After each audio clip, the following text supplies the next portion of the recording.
কোটা সংস্কার এবং শিক্ষার্থী মৃত্যুর প্রতিবাদে সারা দেশে কমপ্লিট শাটডাউন কর্মসূচির অংশ হিসাবে চট্টগ্রামের যে শাহমানব সেতু রয়েছে অর্থাৎ নগরীর প্রবেশপথ চট্টগ্রাম কক্সবাজার মহাসড়কের এখানে কিন্তু আন্দোলনকারীরা অবস্থান নিয়েছে এবং তারা কিন্তু এখানে অবস্থান নিয়ে তাদের দাবি দাওয়া তোলার চেষ্টা করছে। এই মুহূর্তে আপনি দেখতে পাচ্ছেন এখানে 1000-এর মতো আন্দোলনকারীরা কিন্তু এখানে অবস্থান নিয়েছে। তারা বিভিন্ন জায়গা থেকে এসে এখানে রাস্তা ব্লক হয়ে গেছে অর্থাৎ যান চলাচল বন্ধ হয়ে গেছে চট্টগ্রাম যে শাহমানব সেতুর এলাকায়। পাশাপাশি অনাকাঙ্ক্ষিত ঘটনা এড়াতে বিপুল সংখ্যক পুলিশ সদস্য মোতায়েন করা হয়েছে। এখানে ডিবি পুলিশও আমরা দেখতে পাচ্ছি অনাকাঙ্ক্ষিত যেন ঘটনা ঘটতে না পারে সেজন্য বিপুল সংখ্যক পুলিশ সদস্য মোতায়েন করা হয়েছে। তারা বলছে প্রায় 100-র মতো পুলিশ সদস্য মোতায়েন করা হয়েছে।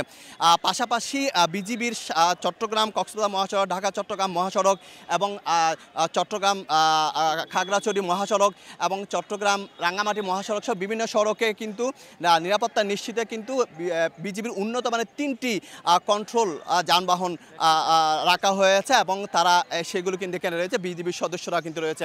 পাশাপাশি রেড ক্রিসেন্টের সদস্যরাও কিন্তু অবস্থান করছে পাশে, যাতে করে কোনো ধরনের অনাকাঙ্ক্ষিত ঘটনা ঘটলে সেটি কোনো ব্যবস্থা নিতে পারে সেজন্য অবস্থান করতে। সব কিছু মিলিয়ে বলা যায় এই মুহূর্তে কিন্তু থমথমে অবস্থা বিরাজ করছে চট্টগ্রাম নগরীর যে শাহমানব সেতু এলাকায়। একদিকে আন্দোলনকারীরা, অপরদিকে বিজিবি এবং পুলিশ সদস্যরা কিন্তু অবস্থান রয়েছে।